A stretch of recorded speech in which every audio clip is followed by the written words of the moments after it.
রোজ রোজ বাড়িতে পিৎজা নিয়ে খাওয়ার মতো পয়সা আমাদের কাছে কারোরই থাকে না সব সময়। আর তাই আমি আজকে বাড়িতে একটা মিনি পিৎজা বানিয়ে নিলাম। সেটা কিন্তু খেতে পিৎজার থেকে কোনো অংশে কম নয়।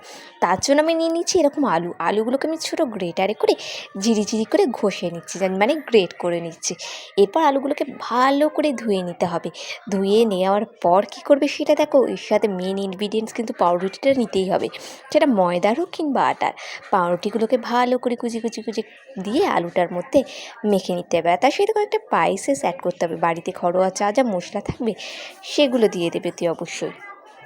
এবার পাউরুটি আলুটাকে ভালো করে মিশিয়ে নিয়ে তার মধ্যে 2টো ডিম দিয়ে দিচ্ছি। ডিমের পরিমাণটা তোমরা যত বাড়াবে খেতে কিন্তু তত মজা হবে। আমি এখানে 3টে অ্যাড করলাম। তার সাথে দিয়ে দিচ্ছি পেঁয়াজ কুচি, কাঁচা লঙ্কা কুচি, রসুন কুচি, নুন, পরিমাণ মতো লঙ্কা গুঁড়ো, হলুদ গুঁড়ো সামান্য দিতে পারো বা না দিতে পারো। জিরে গুঁড়ো, ধনে গুঁড়ো, এগুলো সব আমি অ্যাড করেছি আমার ঘরের মশলার বাক্সের মধ্যে, প্রতিটা ঘরেতে যা থাকে। এবার এটাকে ভালো করে মেখে নিতে হবে। এমনভাবে মাখবে যাতে এটা রুটি বা প্যানে দেওয়ার পর পিৎজার আকার গড়ে নেয়। তো ভালো করে আমি এটাকে মেখে নিচ্ছি। এরপর আমি হাতটা ইউজ করব। মানুষের হাতের থেকে ভালো আর কিছু হয় না কিন্তু। এই দেখো কত সুন্দর হাত দিয়ে মেখে আমি এবার চামচে করে ভালো করে এটাকে ম্যাশ করে নিলাম। এরপর একটা ফ্রাইং প্যান নিয়ে নিতে হবে।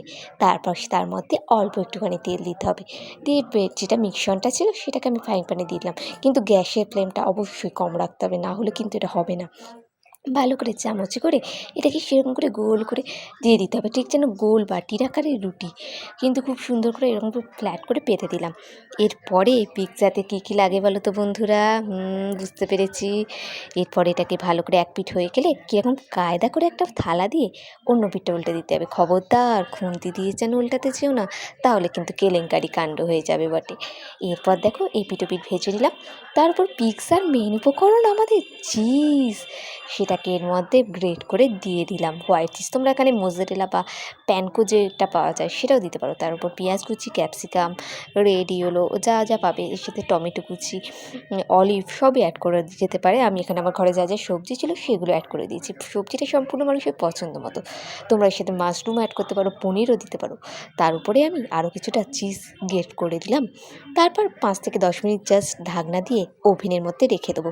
আর রেখে দেওয়ার পর গ্যাসটাকে বন্ধ করে দিয়ে উপরে একটু অরিগ্যানো, পিৎজা সস বা পিৎজার মশলাটাও দিতে পারো। তো বাই দ্য ওয়ে আমার কাছে পিৎজা সস ছিল না, আমি তার উপরে পিৎজা সসও অ্যাড করিনি। তোমরা চাইলে অবশ্যই করতে পারো। এরপর 5 মিনিট রেডি করে রাখো আর তারপর নামিয়ে নাও। জাস্ট খেতে কিন্তু ইয়াম্মি হয়েছিল বন্ধুরা, ইয়াম্মি। দেখে তোমরা বুঝতেই পারছো। এটাকে এবার কাটিং করে নাও ছুরি দিয়ে। আর তারপর কতটা সফট হয়েছিল দেখো। কে বলবে এটা পিৎজা নয়, তাই না? তোমরা তো বুঝতেই পারোনি প্রথমে। এবার দেখো, এবার এটাকে খেয়ে টেস্ট করি। তোমরা যদি